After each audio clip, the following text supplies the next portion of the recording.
Bienvenue dans notre commission Coffre aux idées. Nous continuons nos études sur l'Épître aux Romains. Cette semaine, nous allons découvrir le chapitre 7. Paul parle d'un homme et il utilise des illustrations. Nous allons en discuter avec Makis, Widgis et Carole. Makis nous fait la prière pour commencer.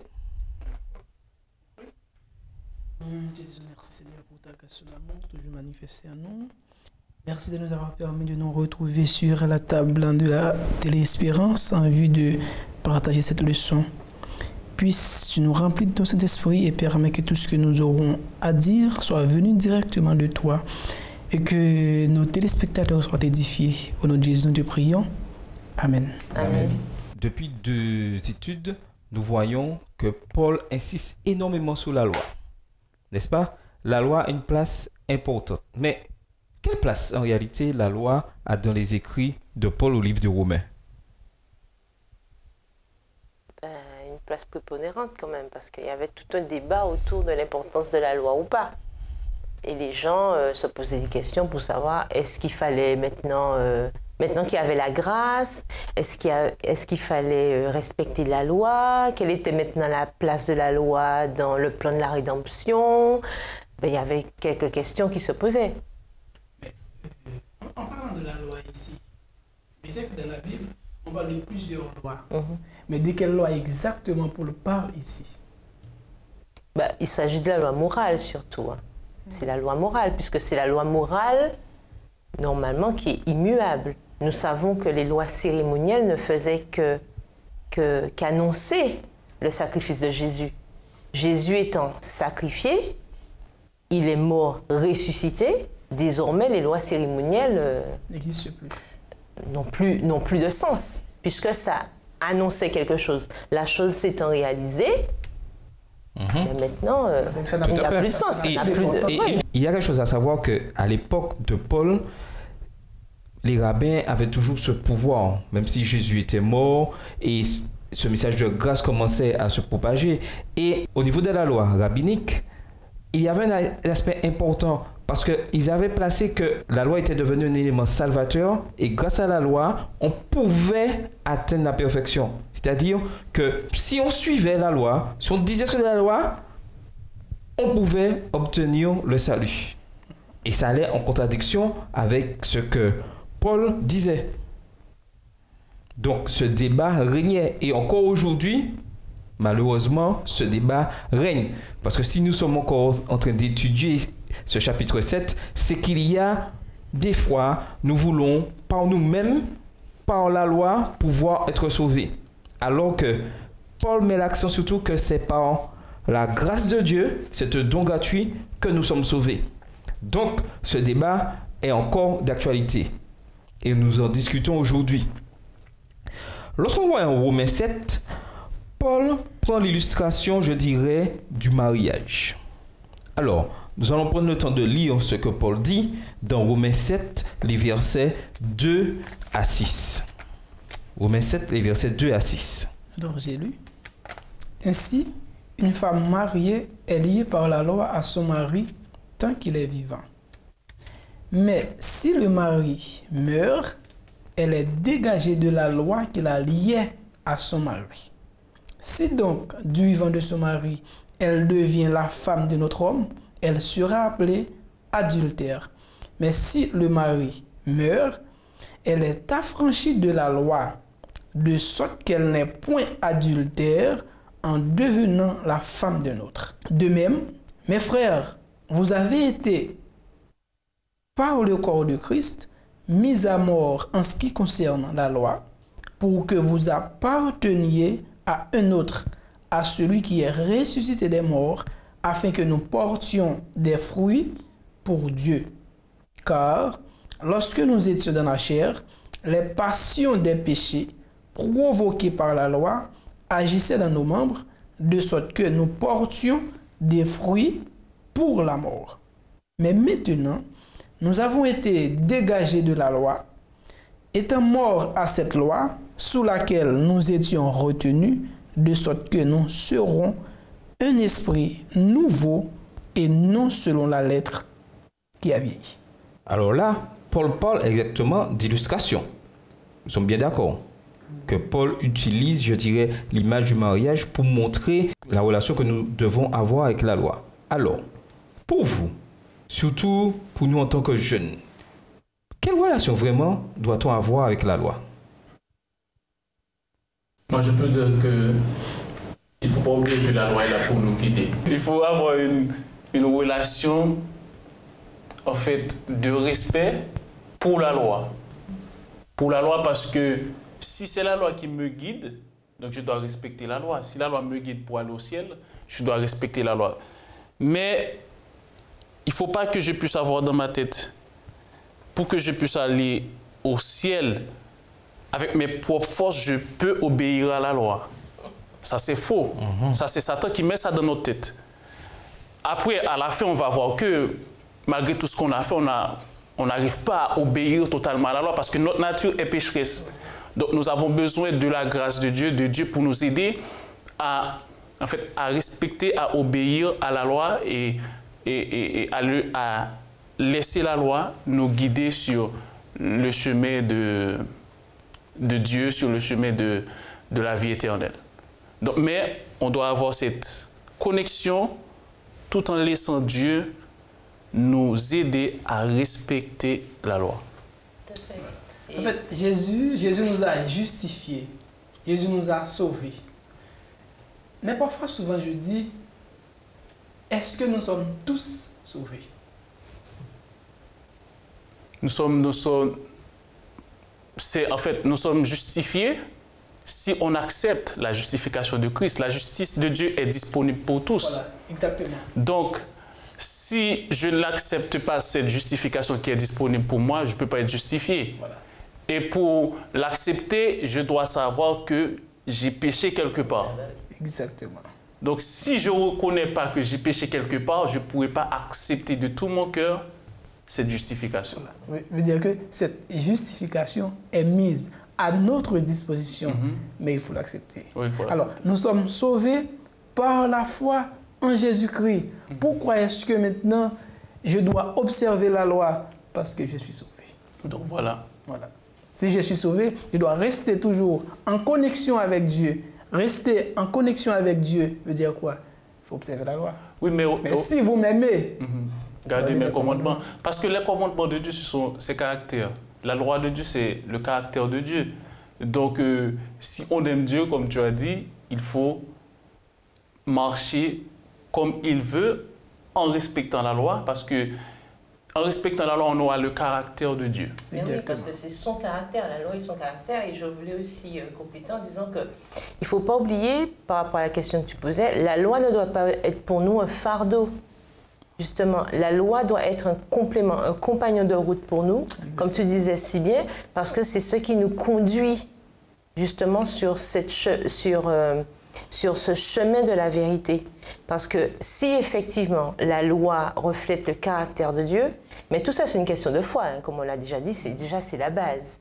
Donc si justement cette loi, on croit que c'est le caractère de Dieu, ben on voudra faire plaisir à Dieu. Et pour faire plaisir à Dieu, il faudra forcément que sa loi devienne pour nous un compagnon de route. Mais pas, on ne doit pas voir la loi comme quelque chose de contraignant, mais plutôt un moyen, voilà, un moyen pour nous, justement, de parfaire notre cheminement avec Dieu.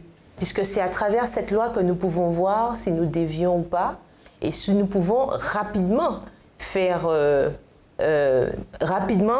profiter de cette grâce, justement, de cette justification pour nous remettre sur le droit chemin. Donc, il nous faut ce guide, ce jalon pour y arriver. Oui, et l'apôtre Paul nous dit bien dans Romains 7, verset 12, « La loi, donc, est sainte et le commandement est saint, juste et bon. » Donc, la loi, et je pense que c'est ce qui crée ce problème pour nous de comprendre exactement le sens de la loi. Parce que quand Paul dit la loi, finalement, est sainte et le commandement est saint, cela pourrait presque dire qu'il suffit que j'observe la loi et je suis sauvé.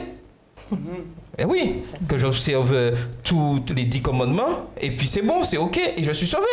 Puisque la loi elle-même, elle est, c'est tout. Ouais. Est-ce qu'on est d'accord? Ouais. Sauf que le souci, c'est qu'en tant qu'être humain, nous ne pouvons pas observer la loi. C'est pas seulement en tant qu'être humain, c'est notre nature, hein, c'est notre nature. Notre nature de pécheresse fait que on n'arrivera pas. On ne peut pas. Non, on n'arrivera jamais. Non, mais Paul nous donne la réponse au verset 14, parce qu'il ne nous laisse pas là. Ok, il nous présente la loi. Et il dit au verset 14, nous savons en effet que la loi est spirituelle. Donc, elle a tout son sens exactement dans nos vies. Mais moi, je suis charnel, vendu au péché. Voilà. Et voilà le problème. Il y a contraste. Il y a un contraste. Spirituel, charnel. Oui. N'étant pas spirituel, on ne peut pas observer quelque chose de spirituel. Spirituel dans le sens que c'est Dieu qui a donné sa loi. Donc nous avons besoin de cette grâce de Dieu pour pouvoir y arriver. On ne peut pas y arriver seul. Et c'est pourquoi Jésus est venu mourir pour nous. Parce que seulement lui, qui pouvait obéir totalement à la loi. Parce qu'il est saint. Et la loi est sainte. Donc nous, on pouvait faire tout ce qu'on pouvait. Mais on n'allait jamais y arriver parce que notre nature déjà nous condamne. Oui, tout à fait. Alors, non, mais lorsque nous disons tout à l'heure que la loi est spirituelle et nous sommes péchés et que pour être en harmonie avec la loi, il faut que nous devenions spirituels, il n'y a que lorsque le sang de Christ me purifie que je deviens spirituel. Donc, que je puisse observer la loi. Est-ce qu'on voit le rapport? Et des fois, des choses simples, nous cherchons à compliquer.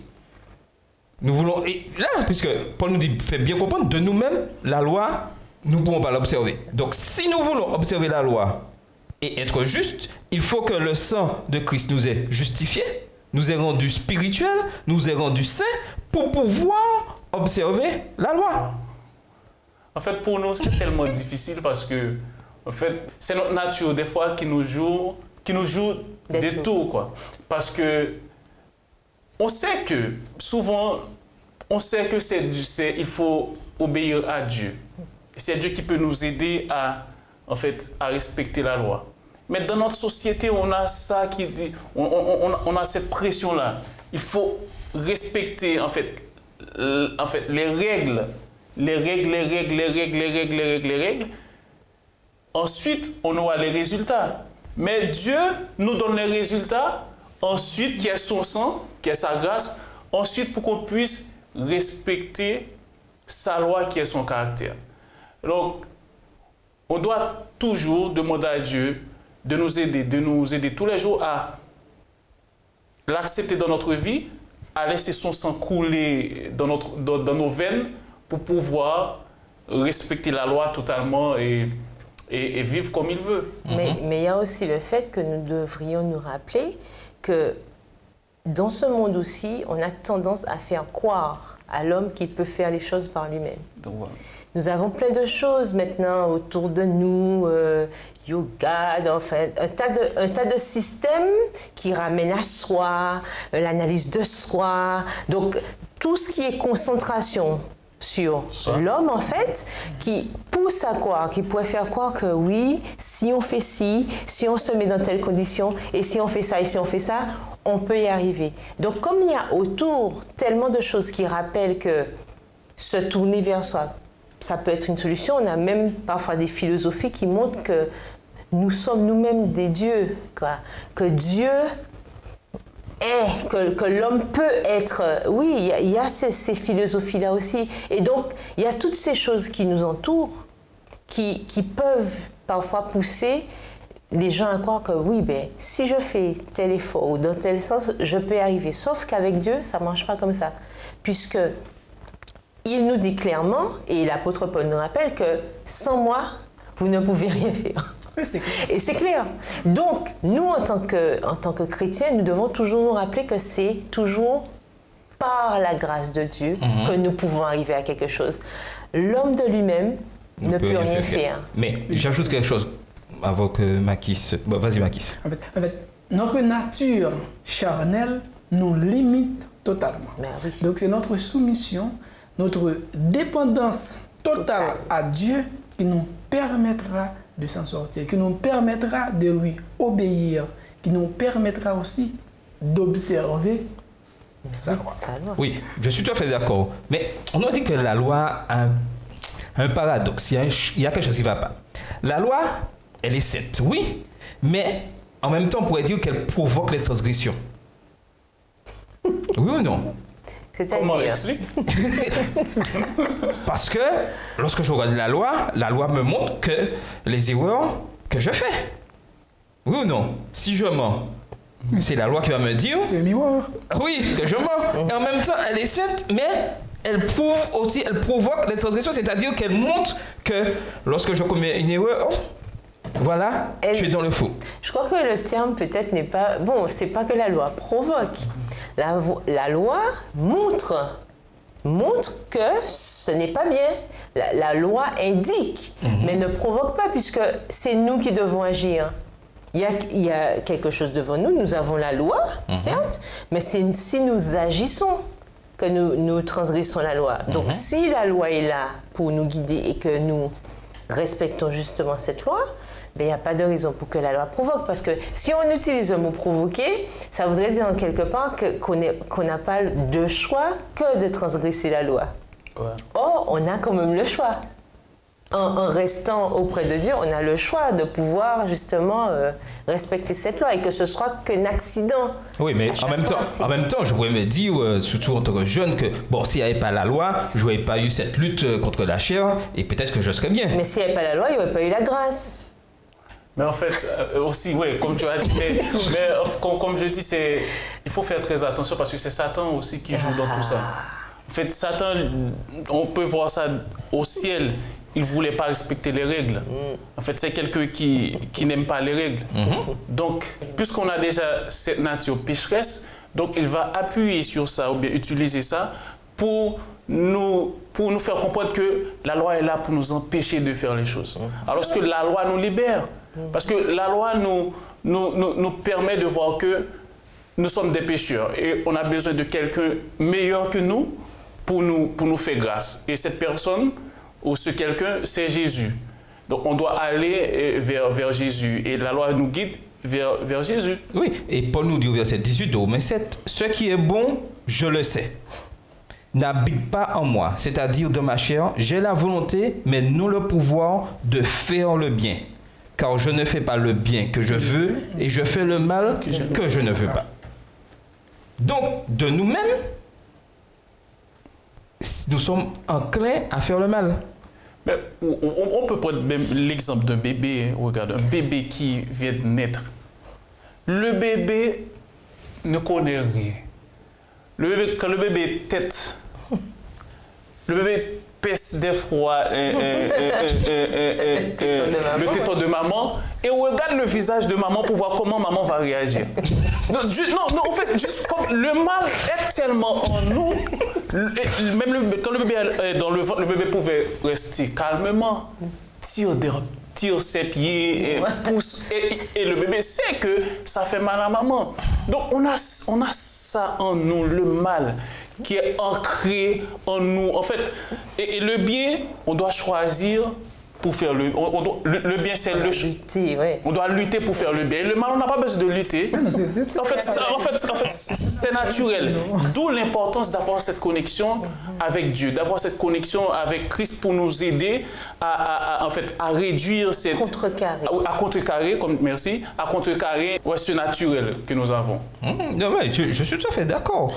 Et Paul ajoute au versets 24 et 25, « Misérable que je suis, qui me délivrera du corps de cette mort ?» Donc, il est important que nous puissions faire ce constat que de nous-mêmes, nous sommes perdus et que nous ne pouvons pas nous sauver par nous-mêmes. Je préfère les meilleures œuvres du monde, être, je dirais, vis-à-vis des autres, le meilleur, mais je reste quand même un pécheur et que le péché habite en moi et que je suis misérable. Mais Paul ajoute au verset 25, « Grâce soit rendue à Dieu par Jésus-Christ notre Seigneur. Ainsi donc, moi-même, je suis par l'entendement esclave de la loi de Dieu et je suis par la chair esclave de la loi du péché. » Ce que j'aime dans ce texte, c'est qu'on voit Paul en train de faire un bilan. En fait, il sait qui il est. D'où après, il a terminé, grâce soit rendue à Dieu par Jésus-Christ, notre Seigneur. Comme Paul, nous devons en fait reconnaître notre état. Il y a beaucoup de personnes qui fuient leur état de pécheur, quoi. Donc, pour remporter la victoire sur le péché, je dois reconnaître que, oui, Jesus, tu es un pécheur. Tu peux faire ceci, tu peux tomber, tu peux voler, tu peux faire... Si tu n'as pas Christ, d'où je dois constamment, tous les jours, avoir cette connexion avec Dieu. Parce que je reconnais mon état. Mais lorsqu'on n'accepte pas notre état, donc on va vivre comme les gens du monde. On va vivre comme si on n'avait pas Christ dans notre vie. Ok, nous avons fait ce constat-là. J'ai une question, et je pense que beaucoup de téléspectateurs se posent aussi cette question. Je suis né de nouveau, ok. J'ai accepté Christ, tout est ok. Alors, pourquoi suis-je en but encore au désir de la chair? Et alors, je peux dire... Alors que j'ai accepté la grâce de Dieu. Oui, tu acceptes la grâce de Dieu, c'est clair. Mais par contre, c'est que tu n'es pas encore dans le ciel. Hein? Tu vis encore sur une terre de péché. Donc, tu as encore à lutter contre le péché. Mais ça, ce qui est important ici, c'est que nous avons Dieu qui est là pour nous guider, qui est là pour nous supporter. Alors, je vais retourner à ce que Paul avait dit ici. Car je ne fais pas le bien que je fais, et je fais le mal que je ne veux pas. Mais c'est qu'est-ce qui a permis à Paul de pouvoir identifier cela, de pouvoir identifier qu'il ne fait pas le bien qu'il voudrait, mais il a fait le mal qu'il ne voudrait pas. Mais qu'est-ce qui a donné à Paul cette capacité? Eh bien, c'est le Saint-Esprit, la loi, qui permet à Paul de voir que son état, quoi. Voilà. Comme on considère la loi comme un miroir. Donc, et c'est pourquoi Paul reconnaît que la loi, c'est très, très, très important. Il a dit, je suis par l'entendement esclave de la loi de Dieu. Et je suis par la chair esclave de la loi du péché. Donc, Paul reconnaît très bien l'importance de la loi, parce que la loi lui permet de voir son état. Et vers qui aller, oui. D'accord. Voilà. J'ai une deuxième question. Alors, finalement... Mais par contre, je voulais dire quelque chose par rapport à ce que tu as dit. Lorsqu'on a accepté la grâce de Dieu, la justice de Dieu, on a déclaré la guerre à Satan. C'est la guerre qu'on a déclarée. Donc, on a choisi notre camp. Et quand tu as choisi ton camp, il faut t'attendre à des grenades, à des bombes.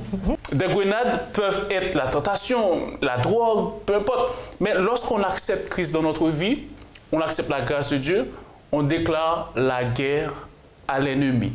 Donc, il faut rester connecté à notre capitaine pour avoir la victoire sur l'ennemi. Alors, j'ai une dernière question avant de conclure.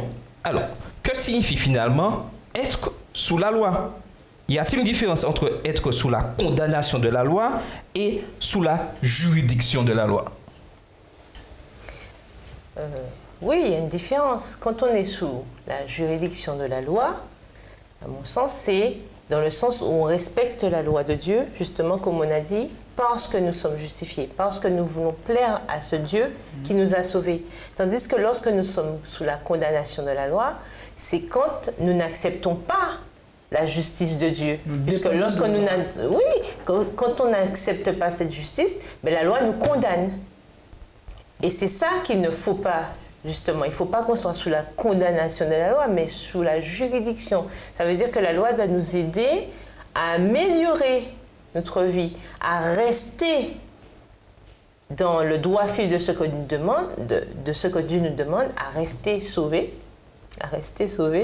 mais pas nous condamner. C'est-à-dire qu'on n'est plus condamné, parce que Paul même il le dit au chapitre 8, il n'y a plus de condamnation pour ceux qui sont en Jésus-Christ. Et donc, cette loi-là nous a franchis de la loi du péché. Ça veut dire quoi? Ça veut dire que le fait d'avoir la loi, on n'est pas obligé tout le temps de, comme disait Will juste tout à l'heure, systématiquement nous verser dans le péché. Non, puisque ça nous libère. Ça nous libère. Donc, nous devons être sous la juridiction Donc on respecte cette loi, mais pas sous la condamnation de la loi. Voilà. D'accord. Je vais dire peut-être quelque chose qui va peut-être déranger. C'est que moi, je ne dirais pas que la loi nous condamne. On se condamne soi-même. Parce que la loi est juste et sain. Comment quelque chose qui est juste et sain peut nous condamner? On a fait le choix d'être condamné. Non, par rapport à la question. Oui. Non, en fait, on a fait le choix d'être condamné. On se condamne. Non, il faut que ça doit être clair dans ma tête, dans la tête de nos auditeurs, que c'est un choix qu'on fait d'être condamné. Donc, si on fait le choix d'obéir à la loi, on sera justifié, on sera gracié par Jésus. Mais si on fait le choix de ne pas obéir à la loi, eh bien, il y aura les conséquences. Tout à fait. C'est la condamnation. Voilà, Et il y a quelque chose à savoir, nous sommes désespérément perdus dans notre condition coupable. Il faut que nous puissions bien comprendre ça, à moins d'être secourus par celui qui a la puissance sur le péché et la mort, c'est-à-dire Jésus-Christ. Si je ne peux pas faire les choses que je désire, alors je suis esclave de quelqu'un ou de quelque chose, n'est-ce pas? En Jésus, nous sommes libérés. Il n'y a que Christ qui nous libère. Donc, nous avons un choix important à faire. Êtes-vous prêt à faire ce choix? Êtes-vous prêt à faire ce choix? Oui. Je suis prêt. On a choisi. Avec la grâce de Dieu. On a choisi Jésus. On a choisi Jésus. Donc voilà. Et le choix, c'est servir Dieu ou le monde. Alors, oui, vas-y. Alors, j'ai bien apprécié ce que Widgis vient tout juste de dire. On peut accepter ce choix avec la grâce de Dieu. Veut dire que de par nous-mêmes, je ne vais pas dire que ce n'est pas possible, mais c'est impossible. C'est impossible. Ouais, c'est ça. C'est bien dit. Impossible. Et nous allons conclure par ce que Marquis vient nous dire. Sans Jésus, il est impossible de vaincre le péché. Choisissons Dieu et nous aurons la victoire. C'était votre émission Confos Idées.